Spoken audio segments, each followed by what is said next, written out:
Would you believe these ruins here in Mount Vernon, Ohio, were once part of one of the biggest glass plants in America? This is Ariel Foundation Park. But before it was a park, it was the Pittsburgh Plate Glass Works number 11, a place that helped put windows in storefronts, glass in skyscrapers, and even coating on cars. In today's adventure, we're walking through what's left of that factory. Along the way, we'll uncover how PPG started back in the 1880s, how the plant powered a community for nearly 70 years, why it shut down, and how it went from being known for glass to becoming one of the largest paint companies in the world.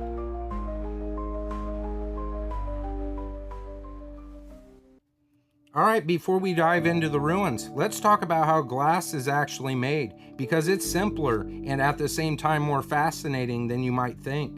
It all starts with sand. That's the key ingredient. Sand gives glass its structure and clarity. Without it, there's no glass. Then you add soda ash to the mixture. Now here's the trick. Sand melts at an incredibly high temperature. It would be nearly impossible to work with. Soda ash lowers the melting point, making glass making possible at a massive scale. Next comes limestone. This is what stabilizes the whole mixture. Without it, the glass would basically crumble or even dissolve when exposed to water. Limestone makes glass strong and long-lasting. And finally, collet, which is just a fancy word for recycled glass. This is the secret ingredient that makes production more efficient. Adding collet helps everything melt faster, saves energy, and keeps waste down. So when you put it all together, sand for clarity, soda ash for workability, limestone for strength, and collet for efficiency, you've got the recipe for plate glass. Here in Mount Vernon, those ingredients were stored in the batch house, lifted into the blending tower, and dropped into furnaces that blazed it at 3,000 degrees. From the fire came flat, strong sheets of plate glass. But PPG didn't stop there. They added enamels, protective coatings, and color, creating what became known as paint glass. This wasn't just clear glass anymore. It was tougher, more durable, and decorative. It was the kind of glass that fitted storefront windows, car windshields, and skyscrapers across America. So next time you look at a shiny storefront or a skyscraper window, remember it all starts with sand, soda ash, limestone, and recycled glass. But who came up with the idea to do this on such a massive scale? For that, we need to go back to 1880 in a small town outside Pittsburgh. In 1880, Captain John Baptiste Ford and John Pitcairn launched the New York City Plate Glass Company in Creighton, Pennsylvania, just outside Pittsburgh. Why Creighton?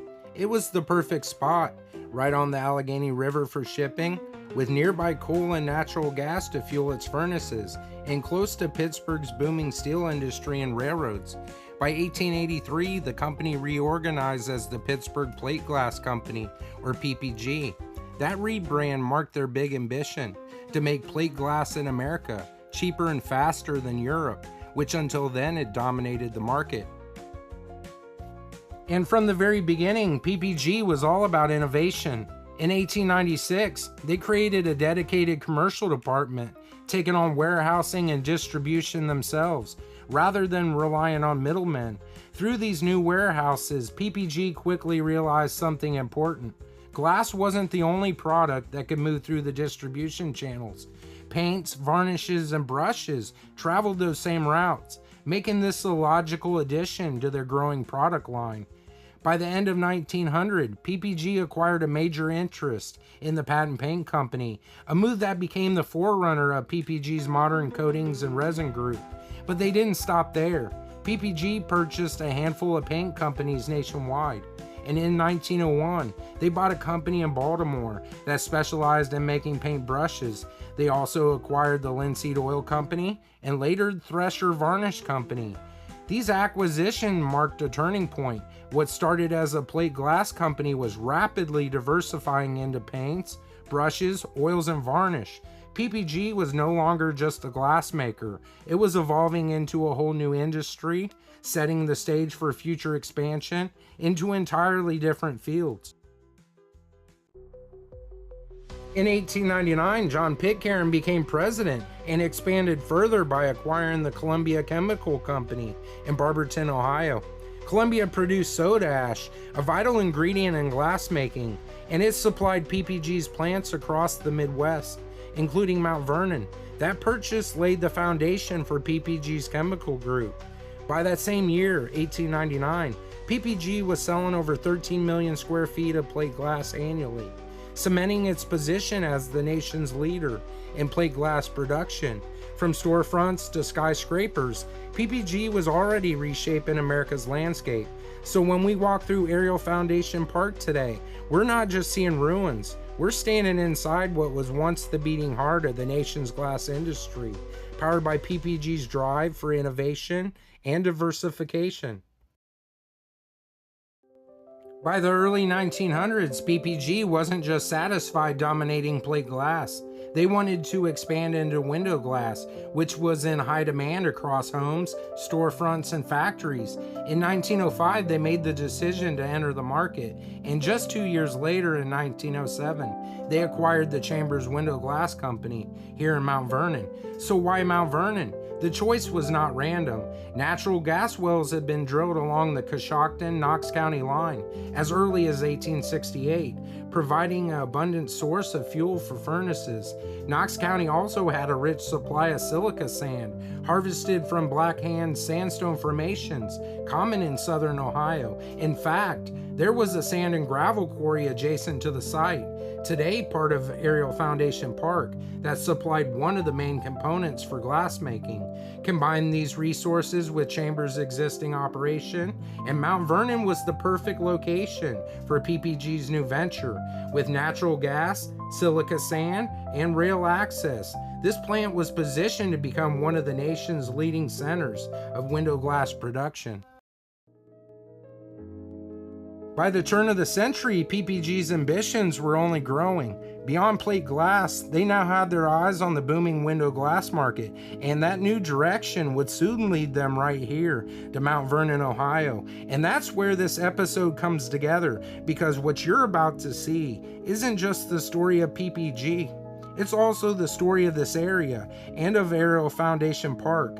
Within PPG's history lies the history of Mount Vernon itself, and walking these ruins let us tell both stories side by side.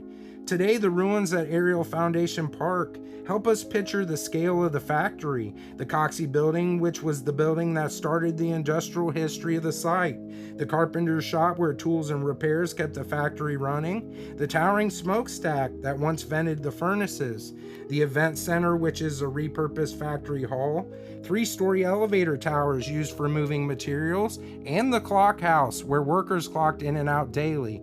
Inside the clock house, there's even a small museum, though it was closed during our visit. These scattered ruins hint at the enormous scale of this operation, but without many archival photographs, it's hard to fully visualize the flow of production from one building to the next. So as we walk these grounds, let's retrace the process used to produce glass.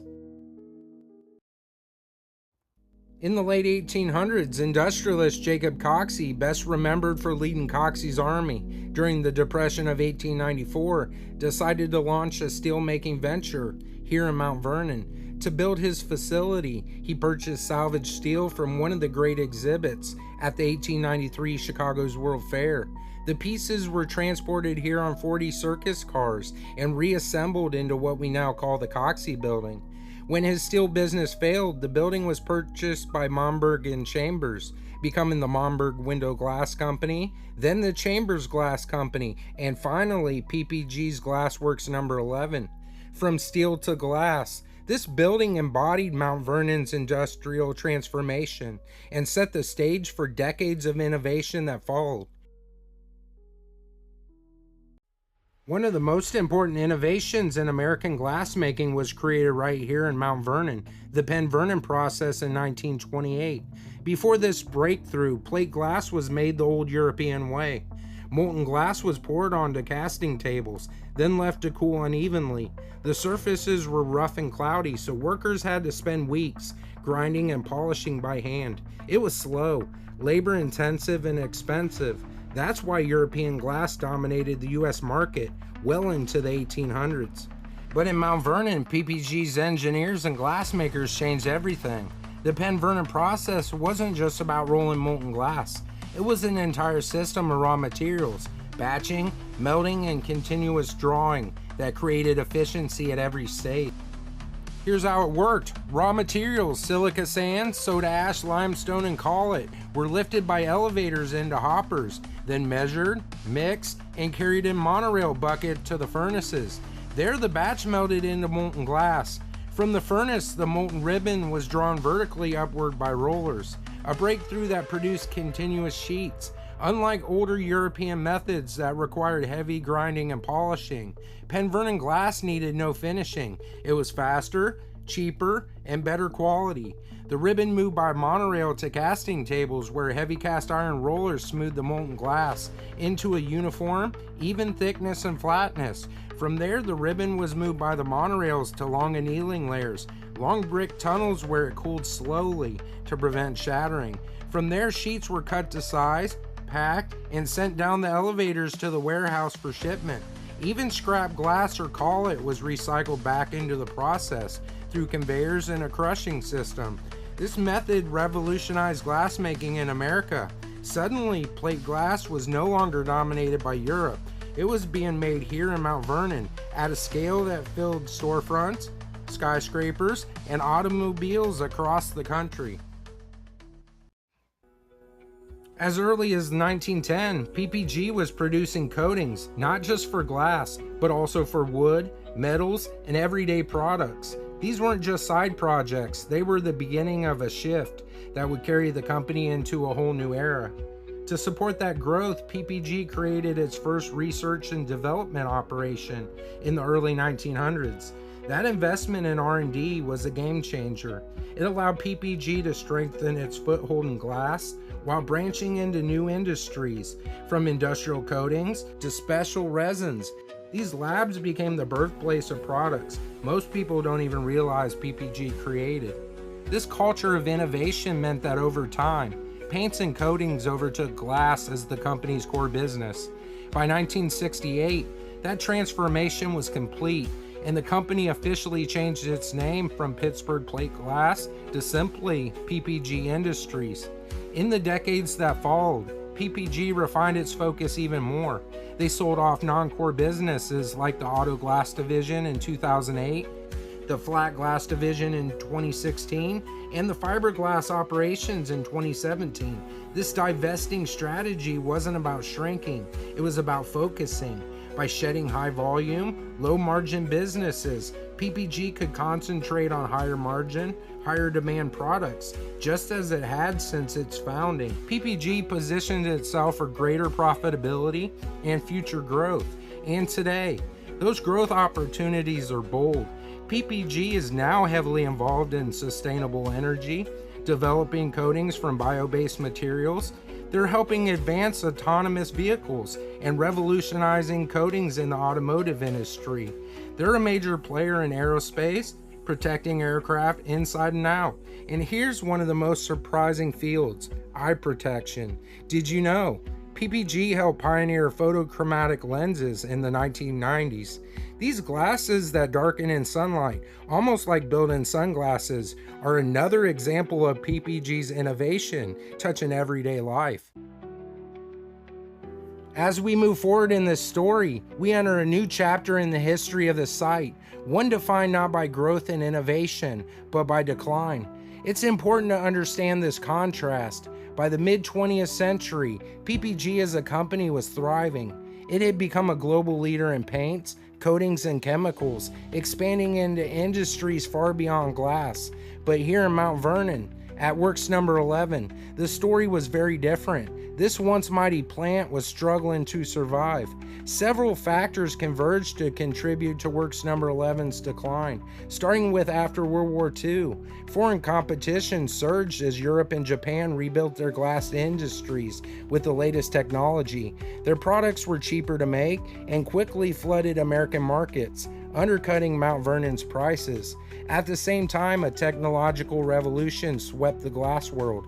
Works number 11 was built for the Pennvernon process, which drew molten glass vertically through rollers. While it had once been groundbreaking, it came with flaws. Because the glass was pulled upward, even slight inconsistencies in speed or tension caused ripples, waves, and optical distortions. For high-end uses that demanded flawless clarity, this process was no longer enough. Then came the float glass process developed by Sir Alistair Pilkington in the 1950s. Instead of pulling glass vertically, molten glass was poured onto a bath of molten tin, where it spread out naturally into a perfectly flat sheet. Gravity and surface tension polished both sides without grinding, creating glass that was clearer, stronger, and more consistent than ever before. The process was continuous, operating day and night, producing enormous volumes at a lower cost. This new standard revolutionized the industry. PPG embraced it at modern facilities, but works number 11 was too old and too costly to retrofit. As the glass world moved forward, Mount Vernon was left behind. Rising energy costs piled on additional pressures. The oil crisis of the 1970s sent fuel prices soaring, and a plant once powered by cheap natural gas suddenly became expensive to operate. By then, the infrastructure itself was outdated. Many buildings dating back to the early 1900s, and keeping them running required constant maintenance. Productivity lagged, and the plant simply couldn't compete. At the corporate level, PPG's future was shifting. Glass had built the company, but by the 1970s, it was coatings, chemicals, and high-tech products that were driving growth. For PPG Works number 11, it no longer fit into the company's vision. All of these forces converged in 1976 when the furnaces went cold, and PPG permanently shut down Works number 11. The closure was a harsh reminder that nothing lasts forever. Even the strongest industries eventually face decline. For Mount Vernon, this wasn't just the end of a factory. It was the end of a chapter that had defined the town for nearly 70 years. Families who had lived and worked by the rhythm of the factory whistle now faced silence. Businesses that thrived on steady factory wages began to struggle. A piece of the town's identity was gone. History is never just about endings. As this chapter closed, another was already beginning. Out of these ruins, a new vision for this land would rise. And that's where the story takes a surprising turn, because these very ruins, once symbols of decline, would eventually become Ariel Foundation Park. After the plant closed, the site passed through owners and sat largely abandoned. But in 2000, hope returned. The Community Foundation of Mount Vernon and Knox County provided a $150,000 grant to purchase 86 acres, starting with the old sand and gravel quarry. That first acquisition gave us the Quarry Lakes, once mined to supply sand for PPG's furnaces. Today they shimmer with life. Anglers fish from the banks, kayakers paddle across the water, and wildlife thrives where industry once carved the earth. At the heart of one lake is Mavis Island, a refuge reached by a narrow path, a quiet place that feels far removed from the factory that once surrounded it. In 2006, a Creighton, Ohio grant expanded the land to 125 acres, giving new space to connect these features with trails. One highlight is the Lucerne Road Bridge, now preserved here as part of the park. This is historic Knox County Bridge number 92. Built in 1906 by the Mount Vernon Bridge Company. Designed as a pony truss bridge, the bridge spanned 52 feet by 14 feet and carried a 6-ton load limit and served travelers for nearly a century before being replaced in 2003. Today it lives on as a pedestrian crossing, tying the park to the county's engineering heritage. In 2009, the Foundation Park Conservancy was formed to guide the park's master plan.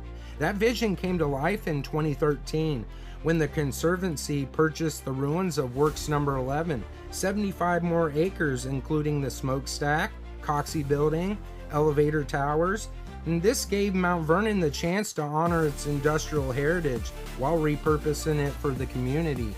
Not far beyond rises sculpture number 7, one of dozens of artworks crafted from salvaged steel from the old factory. Its bold form stands as both industrial memory and creative rebirth, and it sits atop the highest terrace in the park. From here, the views are spectacular. You can see the reflecting pools shimmering below, the layered terraces stretching across the hillside, the skeletal remains of Works Number 11, and the smokestack dominating the skyline. It's one of the best places to pause and take in the scale of what this site has become. The terraces you see throughout the park are inspired by the Hopewell Mound Builders. These layered earthworks are a silent tribute to Ohio's ancient past, connecting today's landscapes with traditions that go back thousands of years. Nearby stands the carpenter's shop built in 1945. Still intact, it carries an extraordinary detail. Its original windows, produced right here at Works Number 11. Looking through them, you see not only the present landscape, but also the very product Mount Vernon once sent across the nation. And then your eyes are drawn upward to the park's most iconic landmark, the Raston Observation Tower. Once the smokestack venting the plant's roaring furnaces, this 286-foot structure has been reborn as a tower of inspiration. Climb its 224 steps to the observation deck, perched 140 feet above the ground, and you'll find the tallest vantage point in Knox County, with sweeping views of the entire park and the city beyond. Walking onward, we arrive at the Vent Center, a repurposed building that now hosts concerts, weddings, and community gatherings. Where once there was work, there is now celebration. Just beyond flows the river of glass. What was once discarded collet from the factory has been transformed into a glittering stream of color, sparkling in the sun as a permanent tribute to the site's glassmaking heritage. And finally, our walk brings us to the labyrinth, known as the Tree of Life. Here in the shadow of the smokestack, a winding path invites you to slow down and reflect. It's a place of meditation and closure, the perfect way to end this journey through the park. Through donations from Ariel Corporation and the Community Foundation, and under the vision and leadership of Ted Schnormeyer, the transformation was realized. Inspired by Millrace Park in Columbus, Indiana, Ariel Foundation Park was designed to blend art, history, and nature into something uniquely Ohio. On July 4th, 2015, the park officially opened to the public, a fitting date for a place that celebrates renewal and community. Ariel Foundation Park is more than a park. It's the vision of leaders like Ted Schnormeyer, the resilience of a community, and the transformation of industry into inspiration. What we walk through today is more than the story of a company. It's the story of transformation. From PPG's beginnings in Creighton, Pennsylvania in 1880, to the rise of Works Number 11 in Mount Vernon, and the Pennvernon Process that changed American glassmaking forever, to the decline and silence of the furnaces in 1976, and finally to the rebirth of these ruins into Ariel Foundation Park. This is a story of innovation, resilience, and reinvention. PPG moved from glass to paints, from chemicals to aerospace, constantly evolving with the times. And here, this site too has evolved, shifting from a place of industry to a place of memory, reflection, and inspiration. When you stand on these trails, or climb the Raston Tower, or even walk the labyrinth, you're not just in a park, you're in a living timeline. A timeline that tells us where we've been, reminds us of what was built here, and points us toward what comes next. Because history isn't just about the past, it's about the future it makes possible. And places like this remind us that when one chapter ends, another begins. Just as PPG transformed itself, this land transformed too. And just as the industry once shaped America, it's our creativity, resilience, and vision that will shape what's to come. So if you've enjoyed uncovering the journey, make sure to like this video, subscribe for more hidden stories of America's past, and share it with someone who loves exploring places where history still lives. This was the story of PPG, Mount Vernon, and Ariel Foundation Park. From glass to paints, from decline to rebirth. It's proof that where we are today is never the end of the story. It's the bridge to where we are going. And as always, the adventure continues.